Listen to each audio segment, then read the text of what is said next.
we will be discussing Beyond Business, Upholding Dignity in Catholic Universities.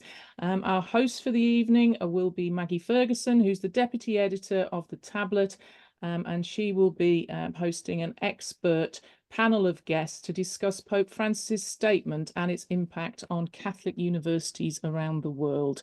Many thanks again to all of you speakers for joining us. This event is sponsored by Notre Dame University in Australia. Without further ado, I shall pass you over to our host, Maggie Fergusson. Good evening, Maggie. Good evening, thank you very much. And good evening to all our speakers, to Dame Helen Ghosh, to Dr. Maureen Glackin, to Professor Thomas O'Loughlin, I hope I've pronounced that right, and Professor Renee Kohler-Ryan, who is joining us from Australia. So it's like 3 a.m. or something, her time. So we'll try not to make things too difficult for her. I wondered whether each of you could just introduce yourselves, say what your experience has been, if any, of Catholic universities, and what you think a Catholic university actually is. So should we start with Renee? Thank you, Maggie. My experience of Catholic universities has been a little bit diverse, I suppose. I have my PhD from the Catholic University of Leuven, so from one of the big old Catholic universities in Belgium. And that has been a very different experience from being at my University of Notre Dame, Australia, which is a national university, so not just within one beautiful town in Belgium with all of the centuries old buildings and all of the customs and traditions, but then in Australia in a university that spans both coasts of the country, founded in Western Australia by lay people in the 20th century, and then with campuses in Broome, which is a remote part of Western Australia and that campus really serves very much the local population there in a very isolated area. And then in Sydney, we have a campus as well, which is where I'm based. I've had a lot to do with other Catholic universities through various partnerships. And what I have always appreciated about Catholic universities is that whether you are at Leuven or whether you're in here in Australia, or whether you go to Catholic universities in the UK or any other parts of the world, there's a certain sense of familiarity. And I think that comes from a shared vision of what education is, that education is something that's formative, and that we're dealing with beautiful human beings who are made in the image and likeness of God, and who are really created to try to find what's true and good and beautiful. That education has an integrative function. We talk a lot about the public good that universities bring about. That happens quite often, speaking in Australia, in a climate that's not really sure about what tertiary education is about. Catholic universities have never had an issue of understanding what they are about. And that has to do with really their vision of being made for something greater, and of knowing that humans are made to know and to form communities together, and to really contribute as much as they can to society around them. That's lovely. That makes me want to go straight to a Catholic university. Helen. Thank you. Well, I'm very much the amateur on this panel in terms of understanding the theology and practice behind Catholic universities. I have been working at Oxford University as head of Balliol College for 6 years. And of course, now Oxford University is not a Catholic university, though I always love the fact that our motto is Dominus Illuminatio Mea, the Lord is my light. And that reminds us that we were once a Catholic university.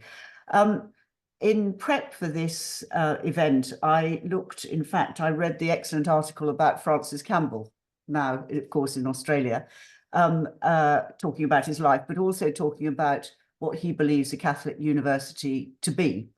And he said his definition was that it's not so much how many Catholics you have, it's an articulation of an ethos and an identity. So I started thinking about how a secular though very religious in its foundation, and certainly in the foundation documents of many of the colleges, how a secular university might meet some of these criteria. So how does that ethos and identity work here?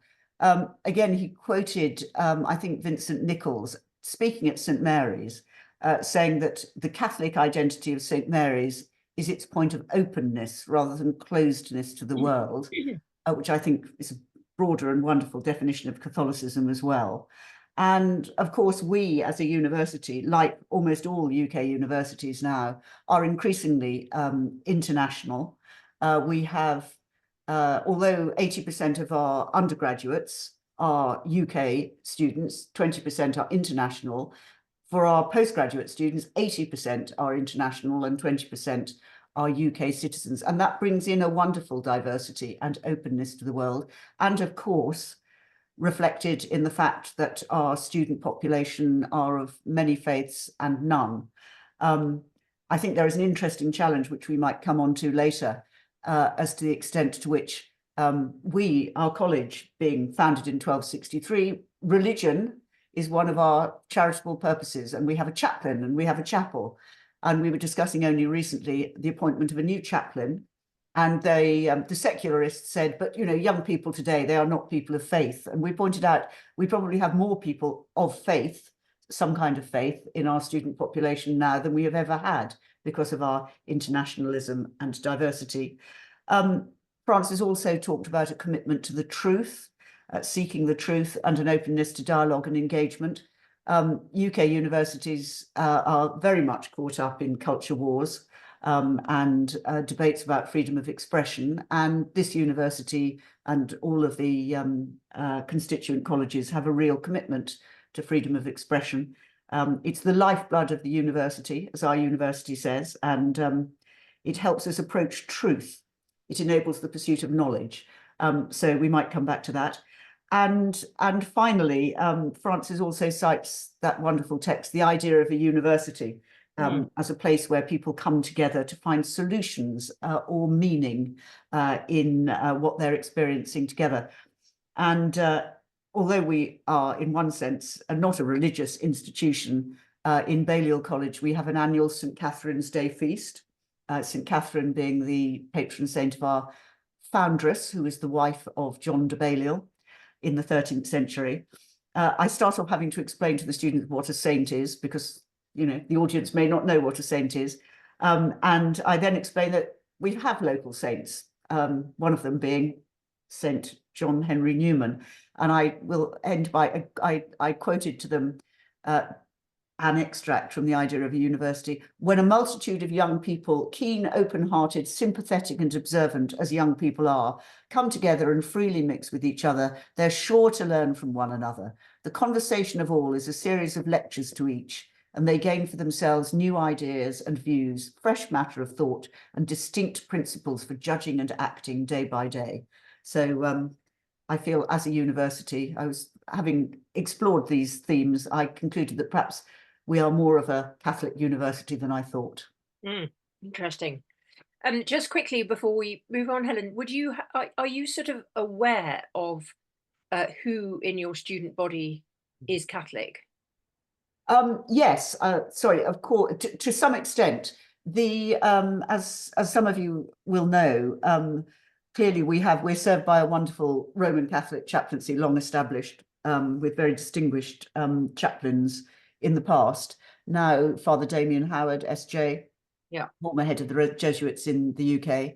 And in fact, although there is a very wide range of other Catholic choices for students across the city of all kinds of church personship, you can tell from that approximately what the Catholic population of the university may be. In our college, we have a regular termly Catholic Mass in our chapel. And so I see, you know, a dozen or so students come to that. So I do have some idea, yes. Interesting. Maureen. Thank you.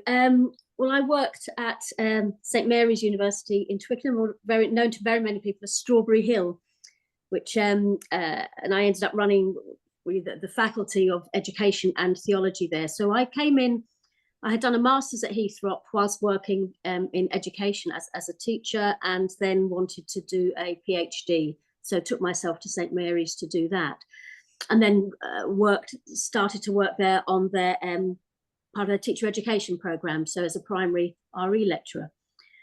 And so I think there's a very interesting take to be had, particularly on some of who we're discussing what we term the Catholic universities in this country, which we would say are Newman, Liverpool Hope, St Mary's and Leeds Trinity, which have really grown up from a pastoral engagement with the world. I mean, look at what Pope Francis said about, building, helping the church in her mission.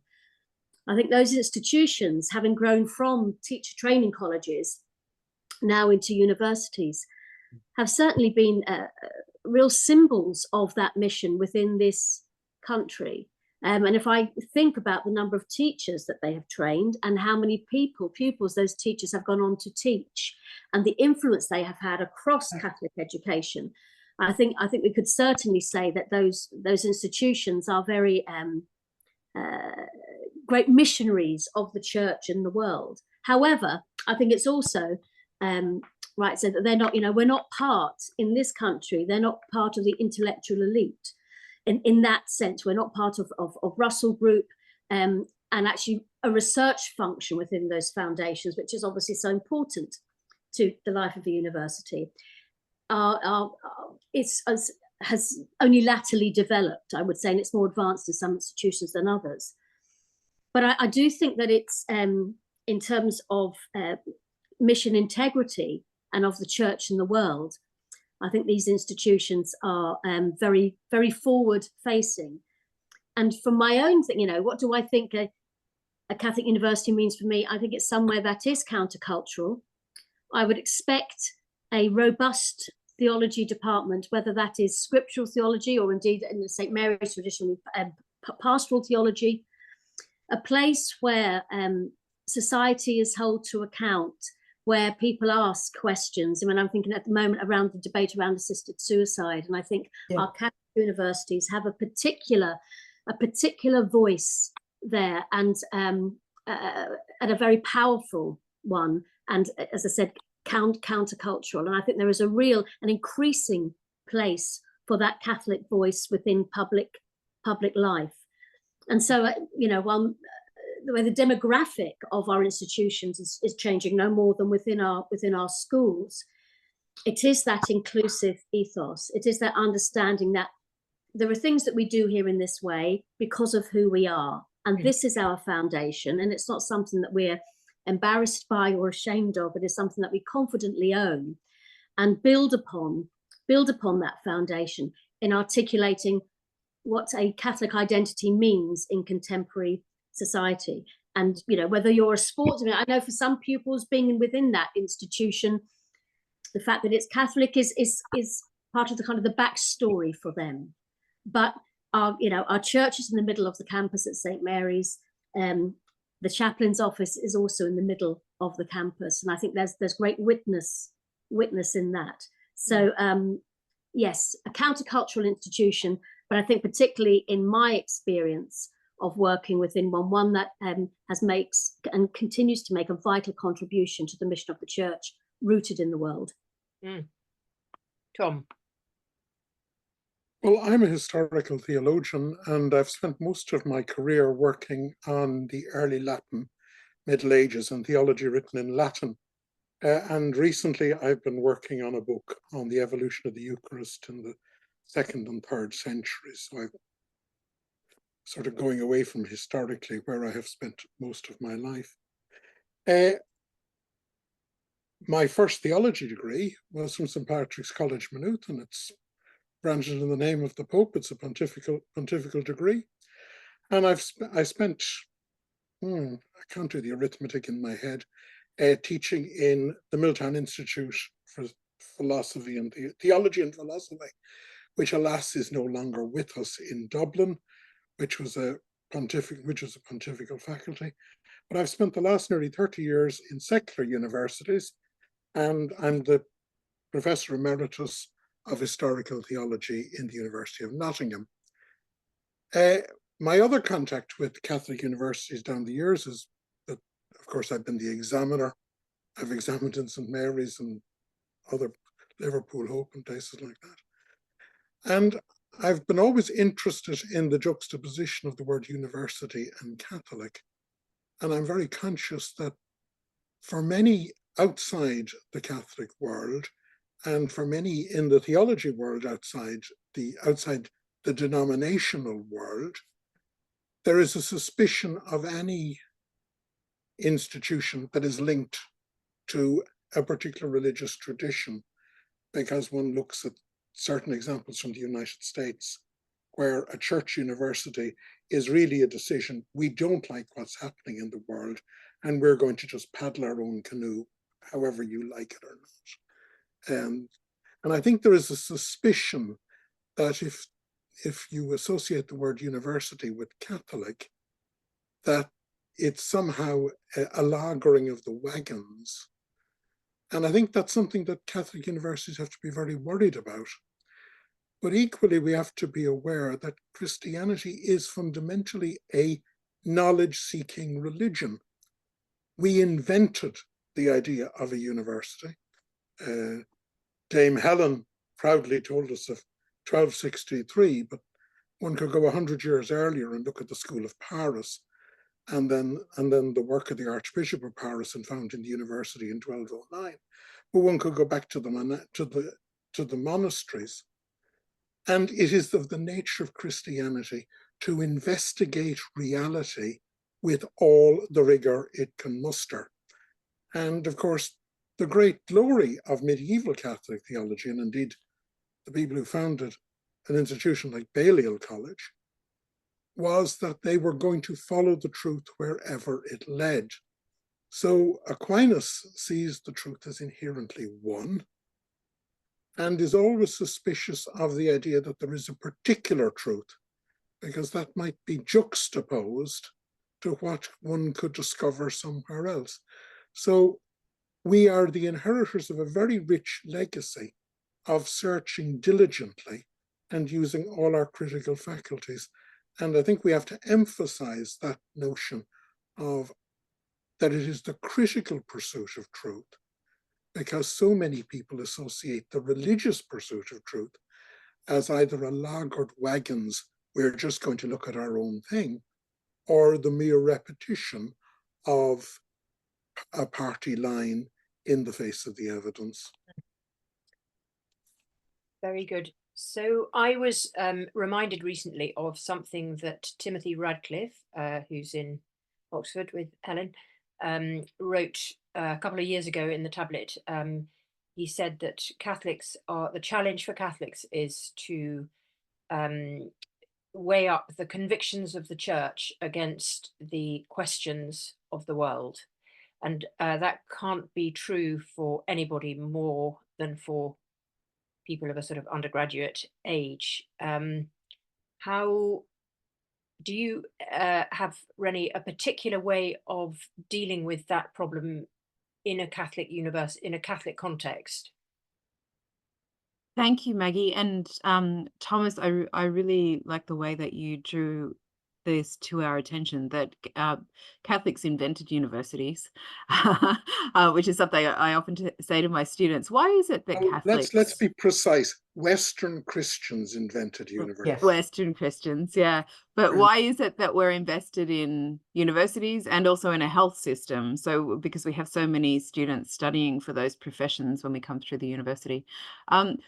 Maggie, the way that I approach what you've named there is that I think that it's incumbent upon those who are teaching within Catholic universities to present the full range of views on any given topic. So I'm a philosopher by training, and one of the things that we do as philosophers is, if we're doing our jobs well, is to look at all of the different arguments for and against a position before really landing on what it is that we ourselves want to stand up for. And what I find when speaking to my students is that they're sometimes very surprised by this.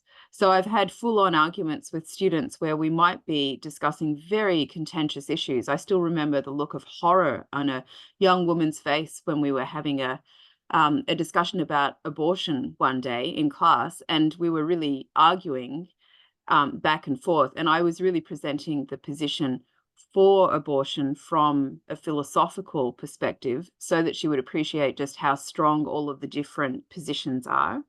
And at a certain point, she looked at me as though, oh my gosh, I cannot believe you're saying this. And I said, yes, but it's my job to do that. I have to actually give you, you know, the full-on argument from the other perspective. It doesn't mean that I believe in this, but you need to know that there is a reasonable argument from a completely different point of view. So I think that that's very important within a Catholic university, that we don't have sort of straw men arguments about some of these really contentious issues, but then instead we look at them in their fullness, and that we always make sure that we give the full range of arguments, including the Catholic understanding. So that's something else that I've had students at the university say. Firstly, and this I find always exhilarating when it happens, that they've never felt so free in a classroom in a Catholic university to discuss anything at all as they have anywhere else. And also, we've had students come to us. These might be non-Catholic students. Yes, there might be non-Catholic students, or there might be Catholic students who have gone through the full sort of, you know, primary and secondary education. During which sometimes they've been told, oh no, you can't talk about that kind of thing in a Catholic school.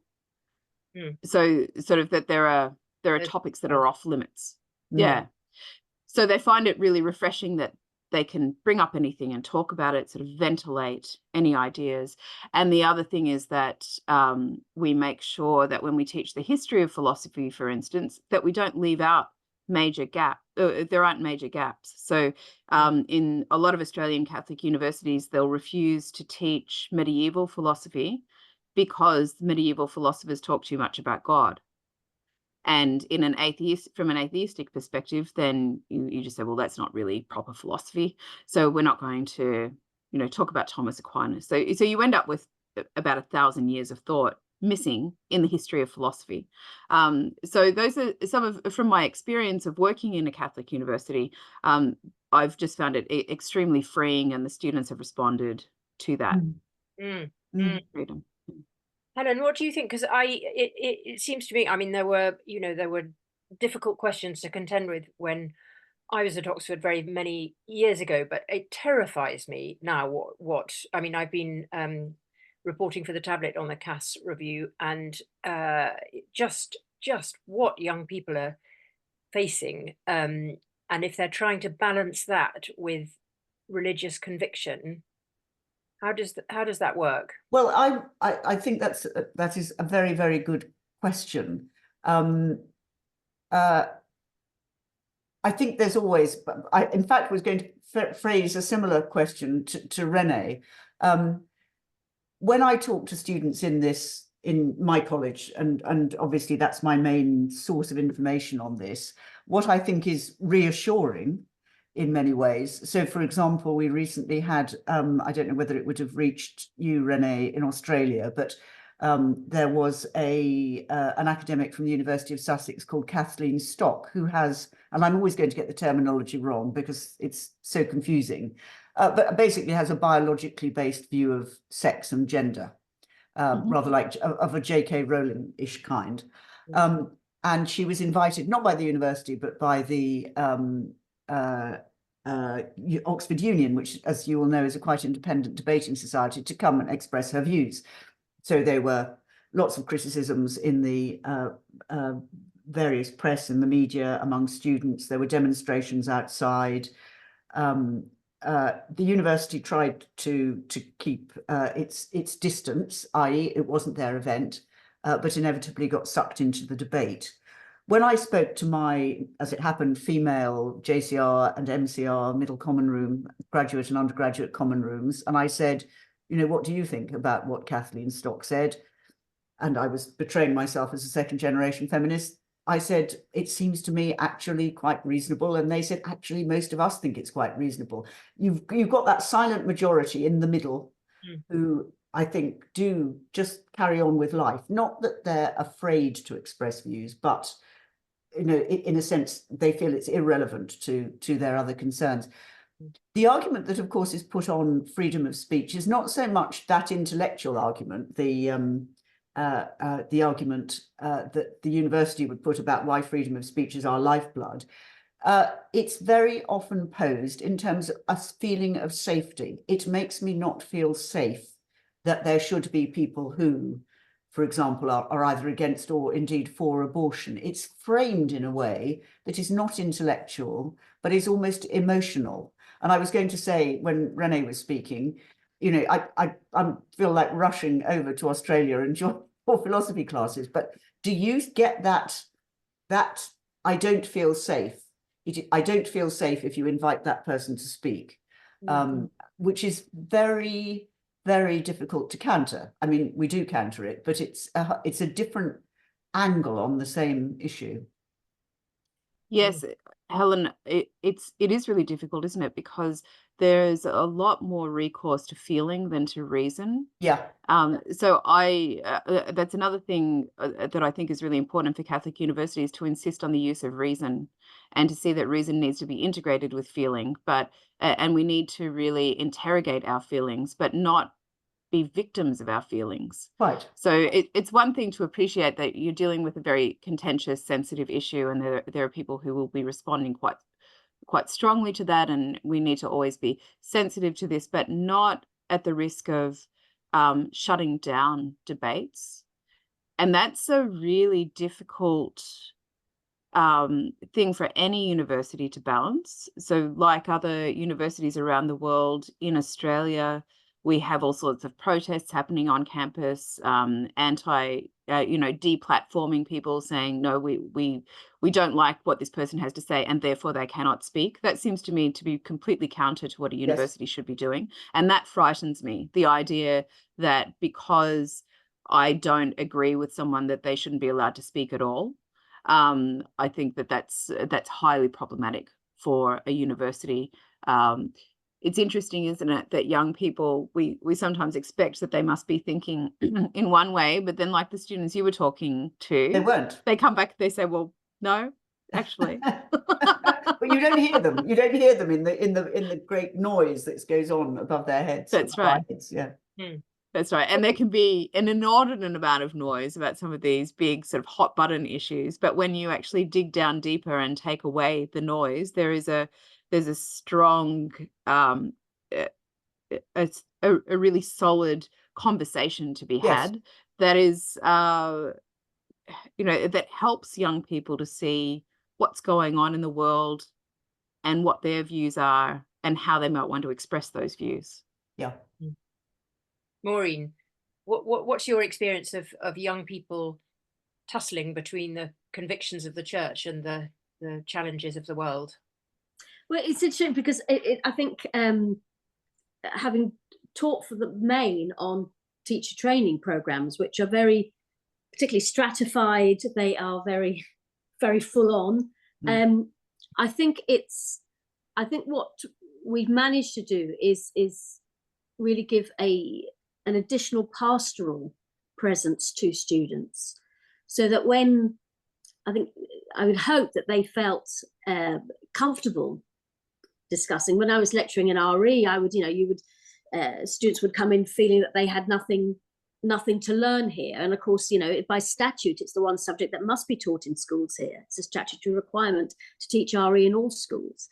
So once you gave them the law, and then you began to unpick their own inherent prejudices towards religions, but most specifically towards elements of Christianity, and very specifically towards Catholicism, you then often got opportunities to have very deep conversations with students, and very privileged conversations, and perhaps guide them into other areas of the university where they would get some support and some confidentiality discussing those issues. But I think it was in a very different context in one sense. But I think Catholic universities as safe and open spaces for that type of conversation is absolutely critical, as you say, at a time when debate is so often being closed down.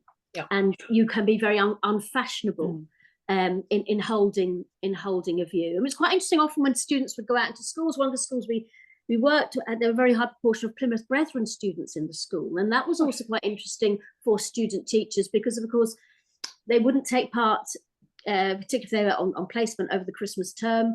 That particular group of students would not participate in anything to do with Christmas, with the nativity, with any element of school, also around ICT and the use of computers. So it was quite interesting to see another, a very conservative group within that broad Christian panoply, and how schools coped with that, and how schools ensured that they were as inclusive as they could be without compromising the dignity of those pupils and their parents' wishes.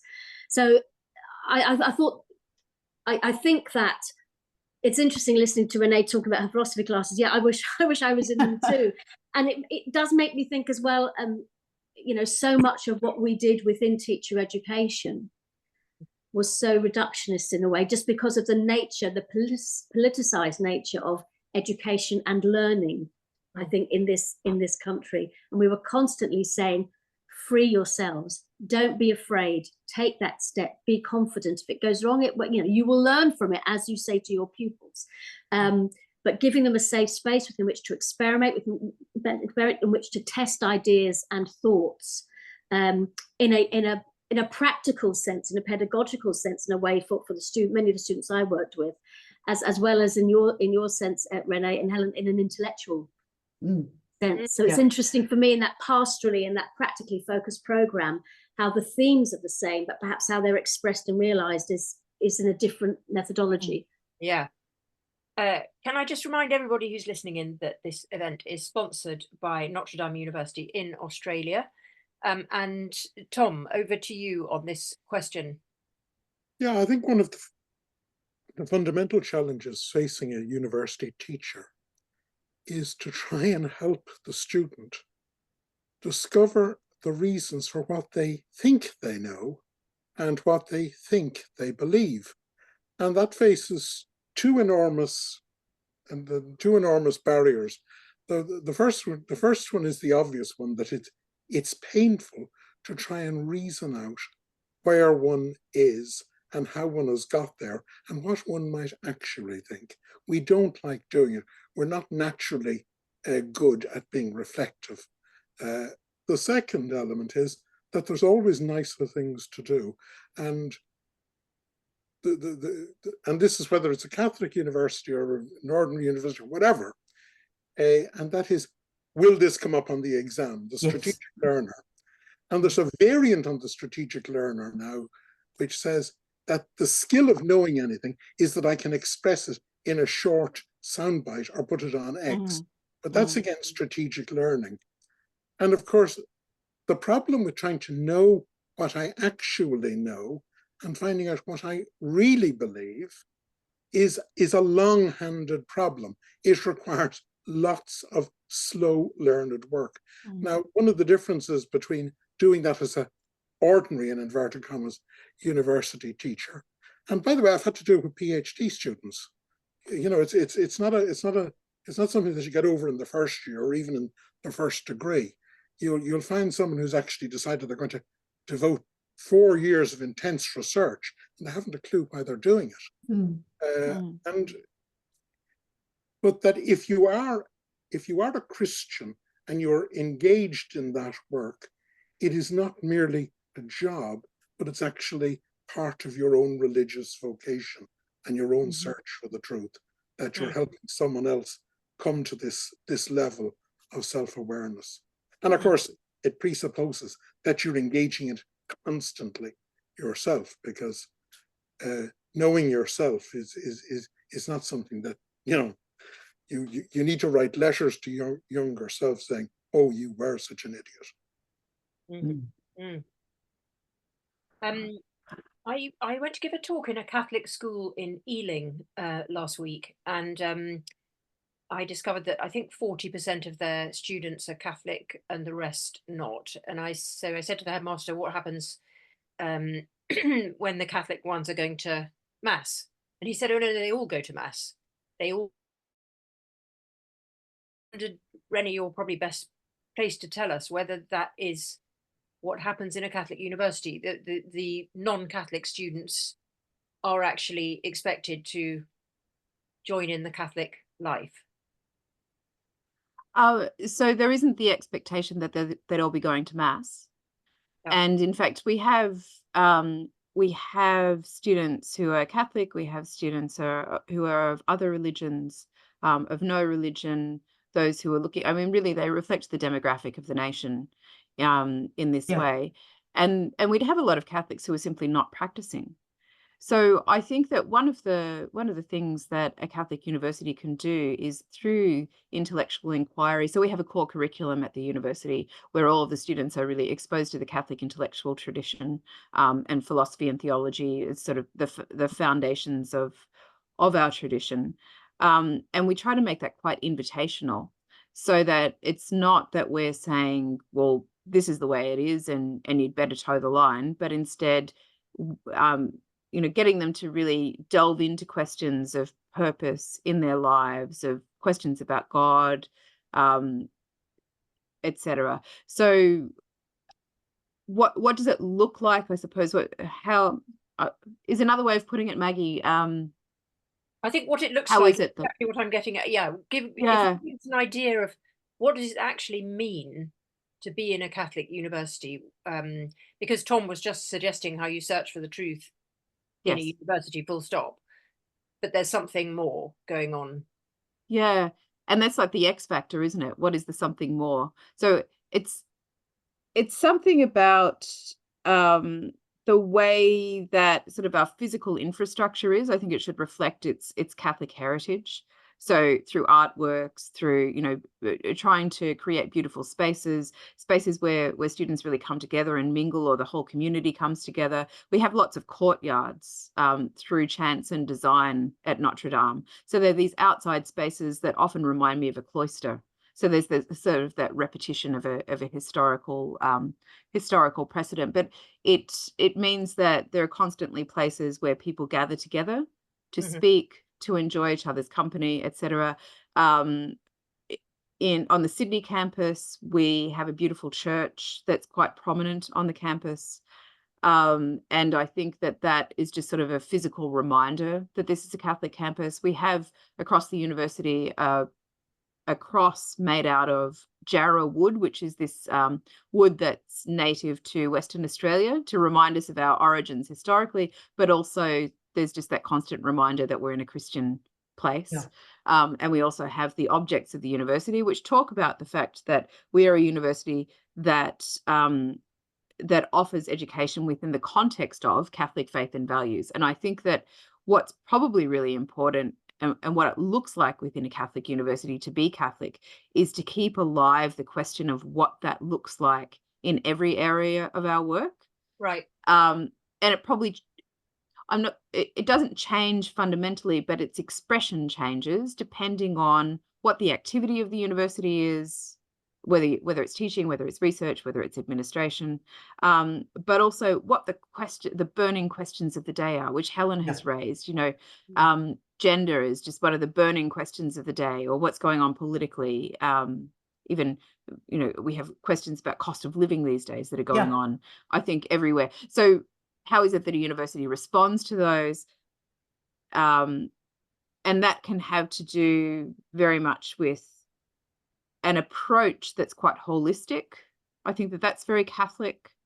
So looking at questions from all different angles and trying to appreciate how they impact on the lives of humans.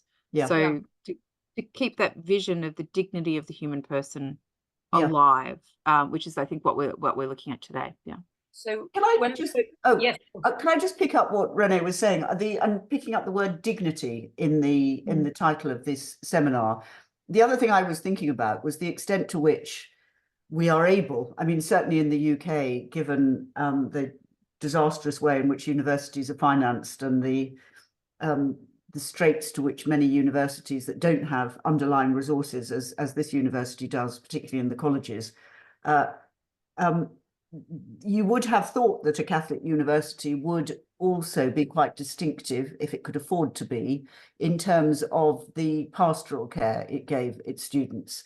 That sense that, you know, of the dignity of the individual and so on. You would kind of hope that that would be the case. As I say, and I don't know how things work in Australia, and Maureen and Tom may have different experiences, but I know, you know, as a university, Oxford, and in particular the colleges, we are very privileged in that we do have enough resource beyond the income we don't get from particularly our UK students to supplement the kinds of welfare and well-being and other activities and the cultural things that our students do. But many universities in the UK, you know, they have to take large numbers of students who they have to teach in large classes. They have, in many cases, to take international students to whom they can charge higher fees. It's not factory farming exactly, but it's not got that kind of space or indeed resource within it to really focus on that individual dignity. And I kind of would hope that Catholic universities had the resource to be distinctive in that sense. I don't know how, Renee, you probably have a rational system of university finance in Australia, but Maureen and Tom may recognise what I say. Oh no, I think we share the pain, Helen. One of our objects at the university is pastoral care, so offering excellent pastoral care though, and we have a sort of live conversation about what that looks like. I think probably everyone here, so Maureen and Thomas, you and Helen, you would all sort of know what that looks like. But again, I actually think that it comes from a vision of humanity. Yeah. So if everyone can share that vision, then pastoral care should naturally flow from that. So if you're looking at the student in front of you and your colleagues, not in a corporate sense and not as a commodity. So we're not producing things, we're forming humans. Formation. Yeah. Exactly. And ours is a small contribution to that, because really it's their relationship with others, which we're facilitating. Their relationship with the truth, their relationship with God through the truth, etc., which we're facilitating in education, but we're not producing something.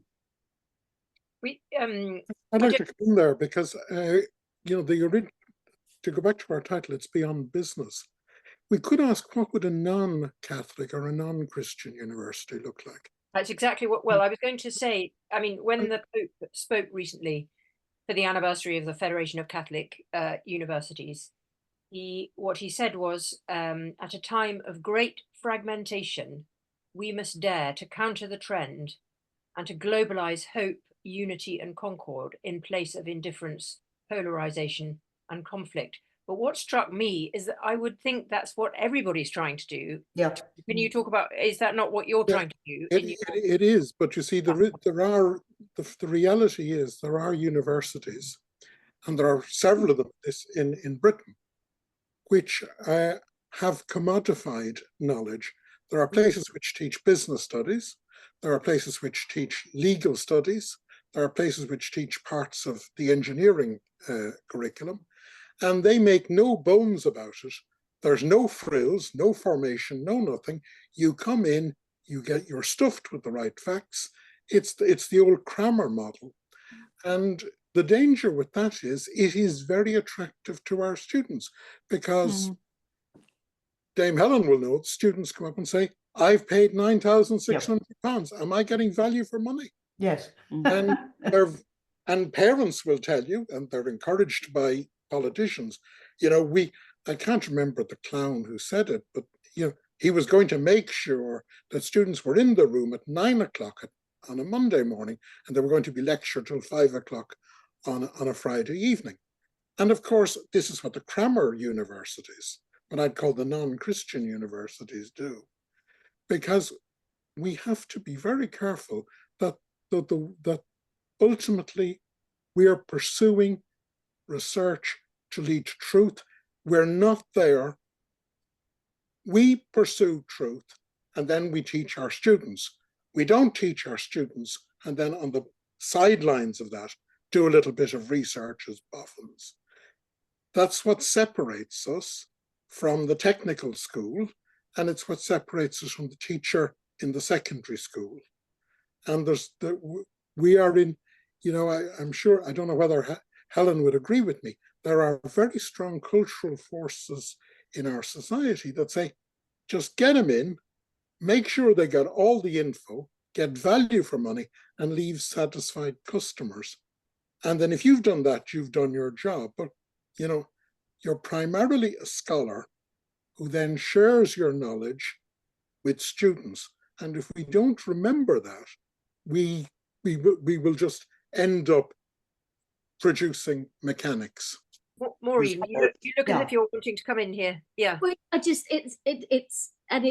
it's not solely in the universities. I believe we have a very reductionist curriculum in our schools, which is politically driven, and so we have our university students come to us from our schools with that commoditization package mentality in their minds, and it is about, I'm giving you 9,250. I remember a student saying to me, but I'm paying you, and I said, you're not paying me for a better mark. I said, you can buy a degree on the internet far more cheaply than the 9,250 you're giving me for this year. It is about opening your mind, and you will see in my marking that I've shown you how you can get better, how you can, in your next submission, produce an even better piece of work. So that's what you are paying me for. You're paying me to tell you the truth as I see it about this piece of work. So we have students whose minds are not opened, and as in that wonderful word around, formation,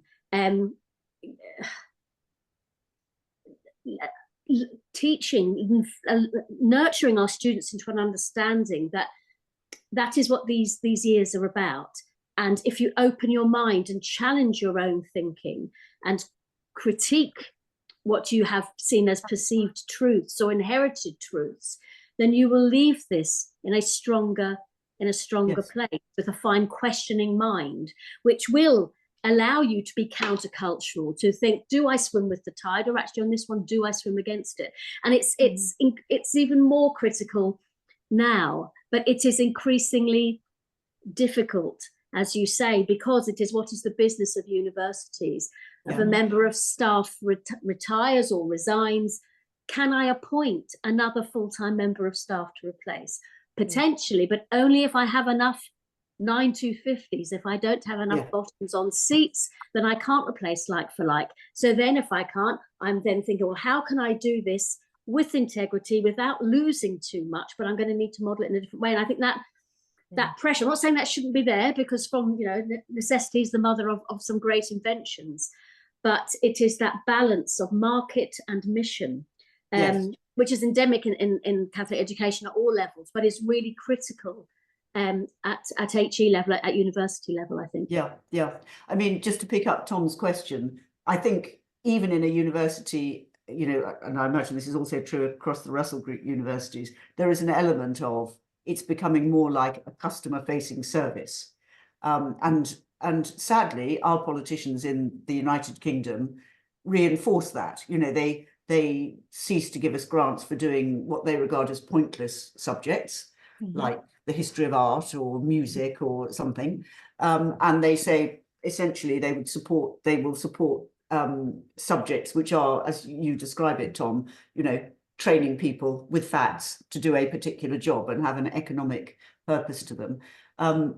It's wonderful to hear our sadly about to retire Chancellor Chris Patten, of course, obviously a former Tablet trustee, I think, say we're not here to do that. What we're here to do is to teach people to think, not what to think, and the power of critical thinking about whatever it may be. And this comes back to I think what Renee was saying about what a Catholic university is trying to do is the most important thing of all that we can do, because I certainly say, and to my students here, but also broadly in the university, we are shaping the society of tomorrow.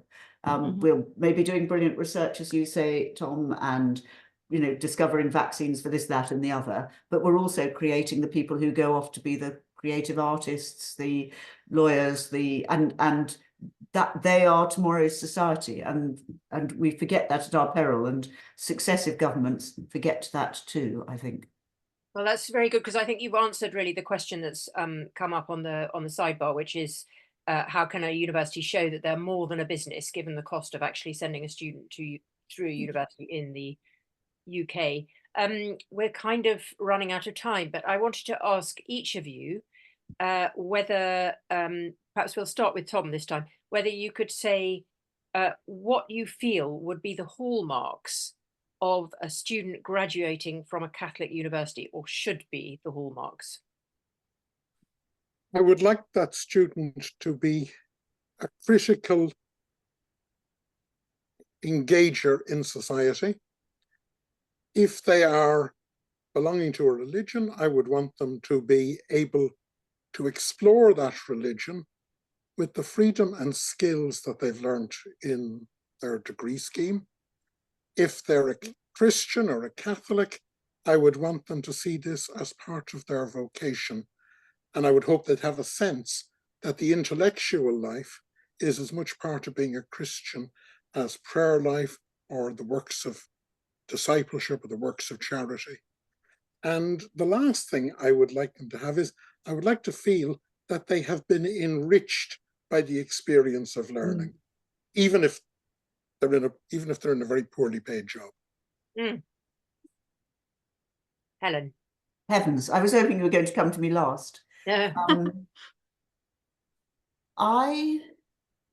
As Tom rightly said, we may have Catholics who emerge from Catholic universities, but yes, I think I would want them to have all the qualities that Tom described, and indeed that Chris Patton described: how to think, critical thinking.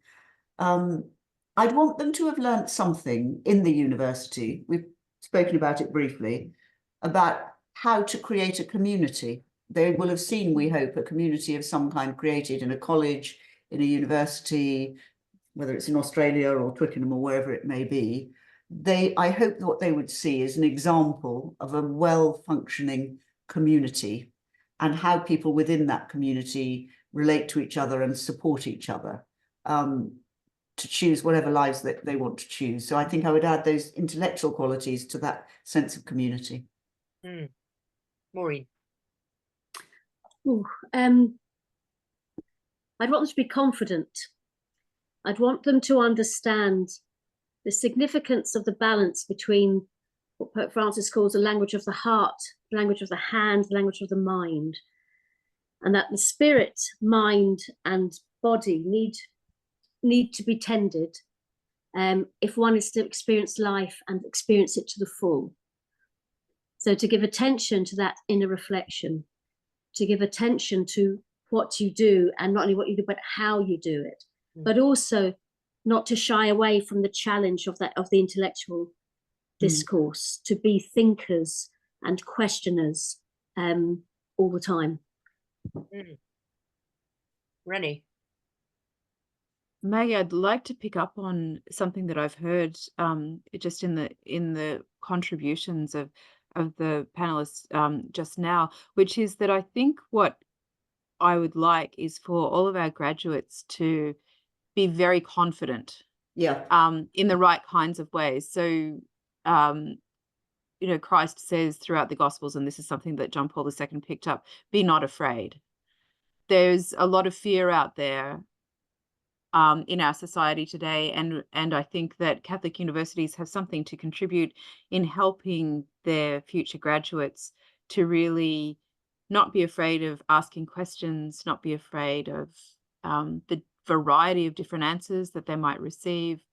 There should be a kind of kindling of the imagination and the intellect in such a way that they realize that their first degree, which may be their only university degree, but indeed their university education is the beginning of something rather than the end of something. So it's not just coming out with a qual, but it's a signifier that something has been sparked and that they're going to be able to carry that spark into the world in some way. Newman has a beautiful quote, which I wish that I had my idea of the university next to me. It's in my office right now. Obviously, this means I need to get another copy, but there's a for at home. But there's a passage in there where he actually describes what he thinks that a graduate should look like, and it's someone who is confident, someone who can mix with any kind of any class of society, could talk with a king or a pauper, if you want to put it in those terrible old terms, and be able to do so in such a way that there's such a focus on the humanity of the person that they're engaging with, that social class doesn't matter at all. So it's this kind of vision of humanity that comes through. They're well informed, but not arrogant, articulate, and just and gregarious, and have a beautiful sense of proportion, which means that they have a lovely sense of humor. And there's sort of all of these different qualities that I think sort of lend themselves to a bit of a vision of what we have, of what I hope that in the best conversations within university, it's kind of like a little glimpse of what it might be like in heaven when we're all merrily together, enjoying what it means to be fully human.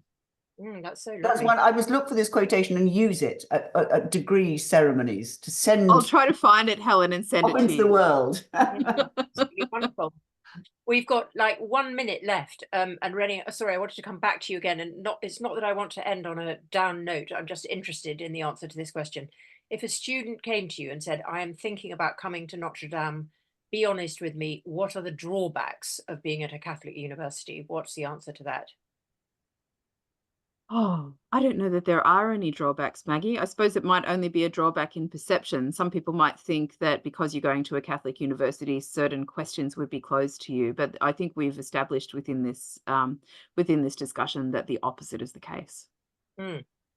Great, fantastic. Well, I think